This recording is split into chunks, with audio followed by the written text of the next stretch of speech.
Estamos con Eduardo Matuc, empresario, amigo personal de Álvaro Gómez Hurtado. El 2 de noviembre de 1995, pues recordemos, este periodista y líder político, pues fue asesinado cuando salía de la Universidad Sergio Arboleda, en el norte de Bogotá. Su vehículo pues fue interceptado por varias personas que le dispararon en repetidas oportunidades. Su delito fue declarado de lesa humanidad y precisamente estamos conversando hoy con Eduardo Matuc. Don Eduardo, bienvenido a Blue Radio. Muchas gracias, muchas gracias. Usted es amigo o fue amigo personal de Álvaro Gómez Hurtado. ¿Quién era Álvaro Gómez Hurtado para Eduardo Matuc? ¿Qué tan cercana era esa amistad con él? Bueno, fui a mucho honor, fui bendecido con la amistad de Álvaro Gómez Hurtado, muchísimos años, muchísimos años. Eh, Su padre, el doctor Laureano Gómez, era amigo de mi padre, vivíamos en el mismo barrio, Teusaquillo, Magdalena. Allá había una iglesia que era militar, la iglesia del Espíritu Santo, manejada por el general del ejército, eh, sacerdote, Pedro Pablo Galindo. La misa era a las 11 los domingos y ellos todos después salían a una cuadra de distancia que era el Parque Brasil, donde había un rosedal, y salían varios políticos, porque ahí vivía casi, por decir algo, un tercio de los jefes políticos de la época, doctor Mariano Ospina Pérez, Darío Echandía, Jorge Eliezer Gaitán, Gabriel Turbay, y todos iban a misa y todos salían a charlar y darle vuelta al rosedal. Y Laureano Gómez andaba con eso, yo estaba muy pelado, y era una persona que uno la miraba con unos ojos grises, penetrantes, no de muy buen genio, pero era una persona que compartía con mi padre y con todo ese grupo que le acabo de nombrar. Adicionalmente, Álvaro Gómez en ese momento estaba empezando sus primeros pinos, estoy hablando en los años 50 también. Álvaro Gómez era del 19. En fin, después viajé a los Estados Unidos, estudié, regresé y entré a Fedegan, y ahí empezamos a acercarnos más aún de lo eso, y entramos pues a la vida política. Yo nunca quise ser político, nunca quise ser político, pero sí me fascinaba la política, podríamos decir con un poquito tal vez de arrogancia, que politólogo, pero sin haber entrado ni participado ni en cámaras, ni senado, ni en listas de cámaras, senado. Eso es en términos generales la amistad con que nosotros veníamos teniendo con el jefe. Usted se encuentra con Álvaro Gómez Hurtado en París algunos días antes, entiendo que 2 semanas aproximadamente en París, antes de ese trágico día del asesinato. ¿Qué conversaron? ¿Cómo fue esa cita en París? Yo llegué a París con una socia, la doctora María Clemencia Fadul, que acabó de morir, descanse en paz, y me contacté con el jefe. Él estaba, llamémoslo, exilado personalmente con Margarita, estaba viviendo allá desde hacía 6 o 8 meses, algo así por el estilo. Y le dije que si salíamos a comer, y evidentemente nos encontramos en la Tour d'Argent, en París. Hay una anécdota interesante, yo estaba firmando un contrato allá con la petrolera, dentro de mi compañía de construcción metalmecánica, y entonces me tomé el atrevimiento de decirle que si él podía hacer la reserva porque yo estaba enredado ese día. Me dijo claro que sí, y evidentemente nos encontramos. Me preguntó cómo está la cosa, le dije muy caliente. Otro muy amigo mío, nuestro, ahijado del jefe, que en paz descanse, el representante Roberto Camacho, era quien había estado adelantando el debate contra Ernesto Samper, el presidente Ernesto Samper, y me dijo, sí, yo estaba muy al tanto con Roberto en esa época, te estoy hablando de 25 años, no había tanto celular perfeccionado como lo hay hoy, entonces las comunicaciones vía Telecom, pero cuéntame tus apreciaciones. Le dije, no, esto está tal, caliente, más caliente. Don Eduardo, ¿qué era caliente en ese momento? Que la situación política del país estaba perfectamente en proceso de hervor, y un hervor pues que que salían las señoras de Bogotá a hacer cacerolazos, creo que fue de los primeros cacerolazos que se hizo en la vida. Serpa jocosamente dijo que esas cacerolas se hacían en el GON y que las cacerolas eran tefal. Bueno, o sea que lo que yo llamo caliente era que había un ambiente político enrarecido. Me dijo, yo regreso a Colombia, 15 o 20 días, y ahí fue cuando vi por primera vez que Samper no se va, pero no se puede quedar. Eso lo convirtió en intitulación de del siglo durante algún tiempo, Un buen tiempo. una vez regresó. Entiendo que esa cita se da en París entonces, como usted nos estaba contando, pero también hay una cita que se da pocos días antes del asesinato. Fue en Bogotá. ¿Qué pasó en esa cita con Álvaro Gómez Hurtado? Esa realmente es la cita del meollo de lo que eventualmente está sucediendo. El jefe sabía de mis vínculos de toda la vida con las fuerzas militares. Yo mantenía una excelente relación con tanto generales de ejército, fuerza aérea como almirantes. Dado que pues fui conferencista en la Escuela Superior de Guerra durante mucho tiempo, entonces pues viene una amistad y además los admiro profundamente. Yo soy oficial de reserva. Ese día, un domingo, 6 de la mañana, esa es una anécdota con él, que él siempre llamaba a las 6 de la mañana, y me dijo, te espero esta noche, esta tarde, a las 17 horas, 5 p.m., aquí en mi casa, nos comemos unos pan de yucas y charlamos unas cosas que tenemos pendientes en hablar. Tráete el libro de contabilidad. Ahí hay que hacer un paréntesis importante que espero no sea recortado.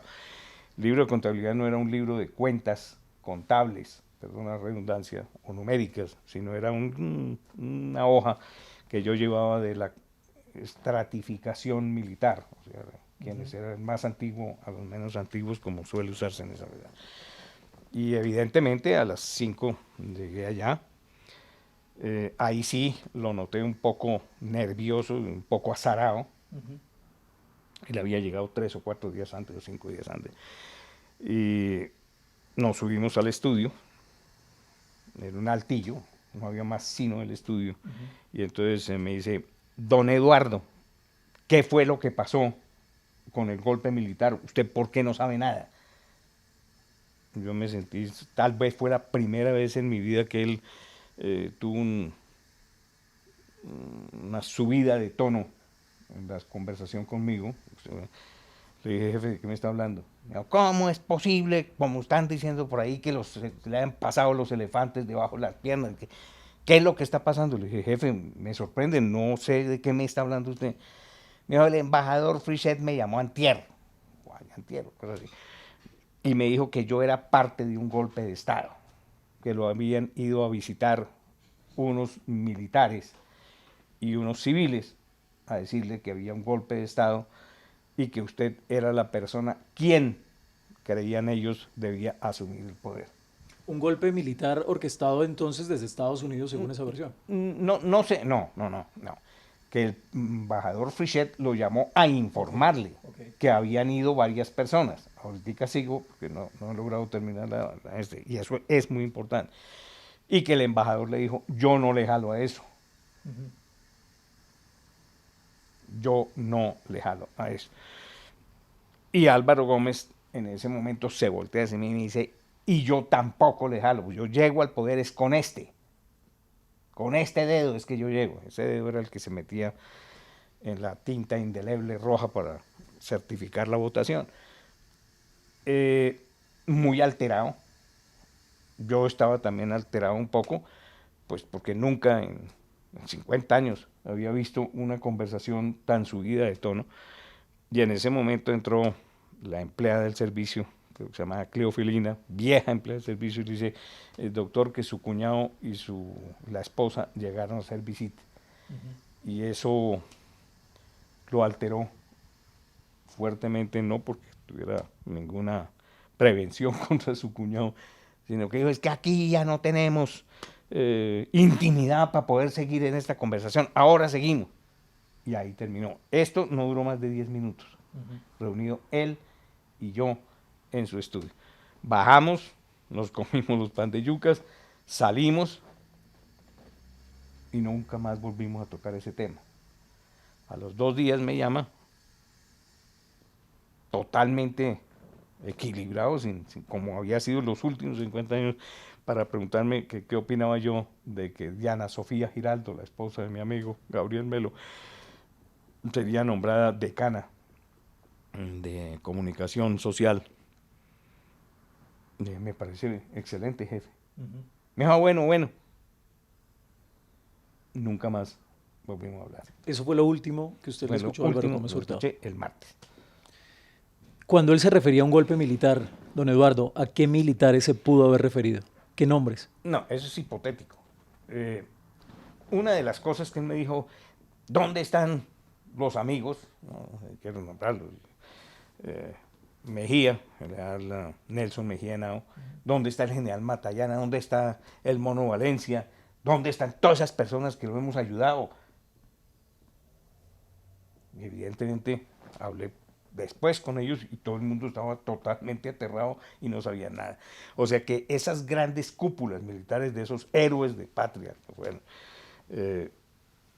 ellos tenían un respeto reverencial totalmente por Álvaro Gómez. En mi concepto, no hubo ninguna persona de esos altos mandos involucrada ahí. ¿Por qué entonces el señor Álvaro Gómez asumía que había un golpe militar, evidentemente orquestado por una cúpula? Por lo que le dijo el embajador Fichet. Okay. Aquí vino unos señores civiles y algunos militares.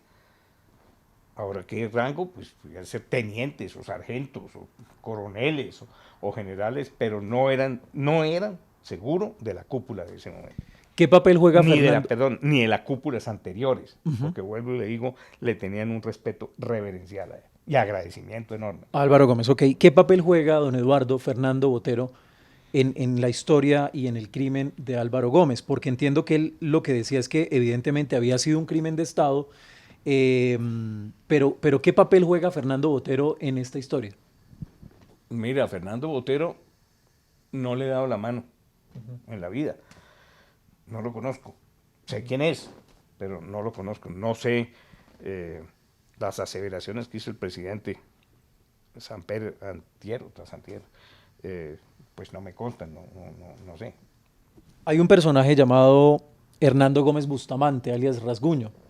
Él lo que ha señalado hace muchos años, lo que dijo es que evidentemente había una tendencia a establecer como una cortina de humo para tapar lo que fue el proceso 8000. ¿Qué opina usted de eso?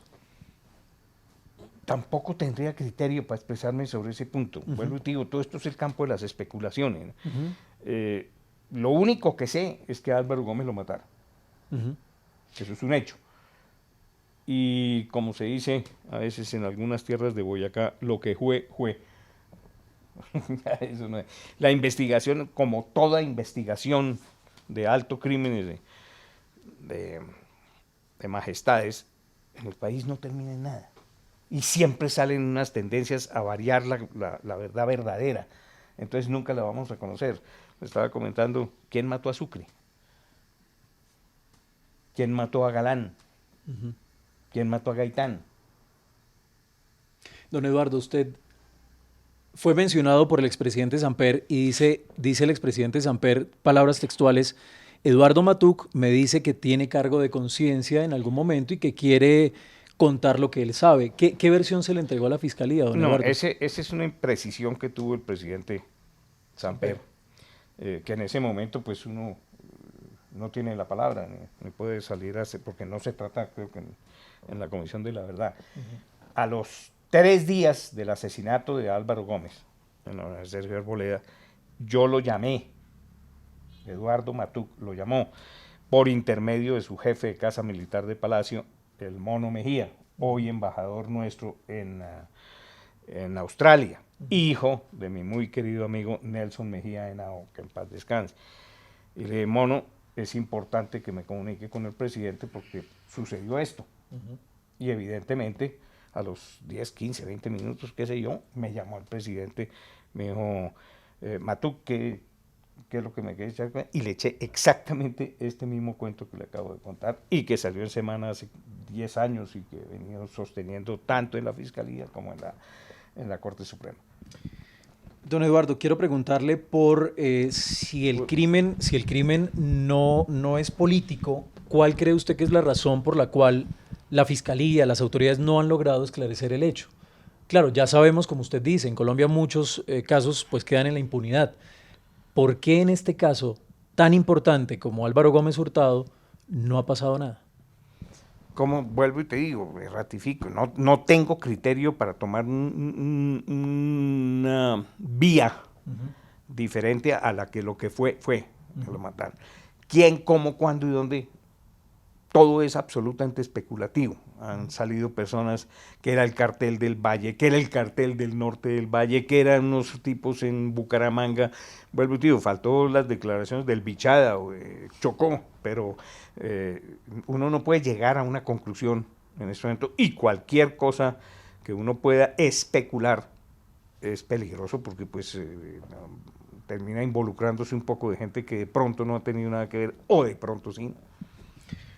Don Eduardo, ¿cómo se entera usted de la muerte de su gran amigo Álvaro Gómez? ¿Qué pasó en ese momento cuando usted se entera pues, del asesinato? Bueno, fue un momento crítico. Yo estaba en mi oficina, Chapinero. Tenía una reunión con un jefe de cuadrilla de montajes y en ese momento llama mi hija mayor, Catherine Matuk, y me dice llorando, papá, no me pasó nada, no me pasó nada. Ajá, ¿pasó de qué? Dijo, es que creo que mataron al doctor Gómez. ¿Cómo así? Pero no, yo estoy bien, y colgó. Entonces, en ese momento llamé a un compañero de colegio de primaria, el general Luis Ernesto Gilibert Vargas, que era comandante de la policía de Bogotá. Lo llamé y extrañamente me contestó inmediatamente, me dijo, yo estoy en una reunión con el alcalde. Dijo, ¿cómo así? No sé qué. Déjame, yo averiguo. Y evidentemente yo salí, me fui para la universidad, allá me encontré con el rector de la misma, Noguera, el profesor Noguera Laborde, íntimo amigo de Álvaro Gómez. Estaba llorando, estaba totalmente descompuesto. No sé qué pasó, ¿Dónde está? Llegamos al country. En el country, inmediatamente hablé con el general Gilibert, llamé a Roberto Camacho, con quien teníamos un almuerzo, y le conté, me dijo, no puede ser, sí, nos encontramos en el country. Y evidentemente, esta es una de las anécdotas, que sí, que estaba vivo, y que no hay otra cosa, pues obviamente acordonado eso. Resulta que el doctor Gómez, el jefe, tenía marcapaso, y muy poca gente sabía. Y él llegó con signos vitales, pero del marcapaso, ¿no? Él murió de la ráfaga. El momento de la muerte, él salió de clase, mi hija lo acompañó con Gabriel Melo Guevara y con Miranda, otro profesor. Mi hija se despidió, se volteó, Melo le cerró la puerta del carro, el carro estaba estático, estaba estacionado, y él vio que detrás del carro una persona abrió una chaqueta y Gabriel Melo hizo una reacción de un connotado veterano de guerra, pero cogió a mi hija, la botó y él se botó. Cuando pasó la ráfaga, que lo mató al conductor y hirió, no sé si mató o no mató, una vendedora de libros que estaba atrás. Ese fue exactamente el caso que sucedió 10:15 de la mañana. ¿Cuánto tiempo pasó de esa última conversación que ustedes tuvieron con Álvaro Gómez ¿Y el asesinato? Martes, y eso fue el jueves, 2 días. 24, no, 48 horas. Don Eduardo, ¿cómo eran esos encuentros con Álvaro Gómez? ¿Alguna anécdota que recuerde en particular con su gran amigo Álvaro Gómez Hurtado? Como estoy diciendo, son tantas, viajamos tanto, compartimos tanto. Eh, Creo que él, como digo, me bendijo de su amistad, fue porque yo tenía, ha sido, no sé si una virtud o un defecto, pero me gusta hablar claro. Le decía, mira, jefe, tal. Yo participé en sus 3 campañas. Don Eduardo, perdón que lo interrumpa. Me llama mucho la atención que usted se refiere a él como jefe. Sí. Eso hace parte, entiendo, de las anécdotas con él. Él le Sí, decía a usted don Eduardo y usted le decía a él jefe o chief. sí. Eso es tal vez de las más antiguas. Como le había dicho, tenía siempre un respeto reverencial por él, altamente reverencial. Y un día me dijo, dime, le dije, doctor, me dijo, dime Álvaro. Le dije, no, no puedo, jefe. No, no puedo. Me dijo, ¿cómo así? Le dije, no, no puedo. Me dijo, esto sí es un lío. Entonces hagamos una cosa, yo le voy a decir don Eduardo. Entonces le dije yo, y yo le digo jefe o chief, y así hasta que murió. Hay un viaje a Yosemite Park que a usted lo marcó. Sí, él era un ecologista furibundo. Le fascinaba el campo, le fascinaba la naturaleza, y un día me dijo, oiga, don Eduardo, usted que es un buen viajero, ¿por qué no me dice un sitio para ir a pasar unas vacaciones? Entonces le dije, ¿qué tipo de vacaciones? ¿Juego? Me dijo, no, no, no, no, eso no. Le dije, pues entonces vaya a Yosemite Park. Eso es un parque nacional que hay en California, bellísimo. Y fuimos. Y el hotel solamente daban cupo para 3 días o cosas así. Y logramos hacer que nos dejaran una semana. Y caminamos. Y él quedó absolutamente encantado. Toda la vida quedó encantado con él. ¿Cómo era finalmente, para concluir, don Eduardo, esos encuentros, cuando ustedes se veían aquí en Bogotá? ¿Qué solían hacer ustedes? ¿Escuchar música? ¿Qué tipo de música, por ejemplo, escuchaba el doctor Álvaro Gómez? Le fascinaba la música clásica, la barroca, que él era un obseso de la barroca. A mí me pegué un poquito pesada, pero a él le fascinaba esa cuestión. Hablábamos cháchara, y eso era lo que le encantaba. Digamos, ese no es el término, pero le encantaba ser algo como chismoso, sin ser malévolo la palabra, Sí, ¿no? Sino que le encantaba. ¿Y qué se dice de esto? ¿Y qué se dice de lo otro? Le quiero contar que él era amigo de Alfonso López, eh, bastante amigo, ¿no? Ahí hay una anécdota importante. Cuando perdimos las elecciones del 74, la barrida contra el conservatismo fue dura. Mientras Alfonso López sacó 3 millones de votos, nosotros sacamos 1,5, o sea, la mitad. Llegó el gobierno y Alfonso López le nombró 6 ministros a Álvaro Gómez, conservadores. El liberalismo tenía otros 6 y el militar. 13, perdón. Los 3 liberales eran 2 lopistas, 2 turballistas y 2 yeristas. Nosotros tenemos 6. Nosotros teníamos 6. Un desayuno en la casa de Álvaro Gómez con los ministros era consejo de ministros. 6 ministros. Bueno, ese tipo de anécdotas. ¿Qué otras más? Se hablaba de términos generales de la sociedad de Bogotá, de las cuestiones del narcotráfico en esa época. En fin, eran temas muy variados, pero a él le gustaba que uno le dijera las cosas sin ningún tipo de ambague, nada de esa cuestión, ¿no? Directo. Don Eduardo, finalmente, ¿espera usted que la Fiscalía, como ha pedido el presidente Iván Duque recientemente, pues le dé celeridad a las investigaciones? De hecho, el expresidente Samper lo dijo ante la Comisión de la Verdad, que la Fiscalía sea justa, pero que haya celeridad en las investigaciones por el crimen de Álvaro Gómez Hurtado. Sí, sí, eso no hay duda. Tanto la familia Gómez, quien aprecio pues a morir, como el presidente Samper han solicitado, y el mismo presidente de la República, el día de la posición del presidente Duque, solicitó que esto se adelante y se avance. Yo creo que sí, porque soy un poco escéptico que salgan cosas, porque aquí vuelvo y te digo, en ningún crimen de Estado ha habido personas que hayan sido condenadas por tales hechos. Pero sí es importante que se llegue a la verdad verdadera, ¿no? A la verdad verdadera. ¿Quién lo mató? ¿Por qué? ¿Cómo? ¿Cuándo? ¿Dónde? Etcétera. Tal. De esas preguntas hay una resuelta que murió en la Sergio Arboleda.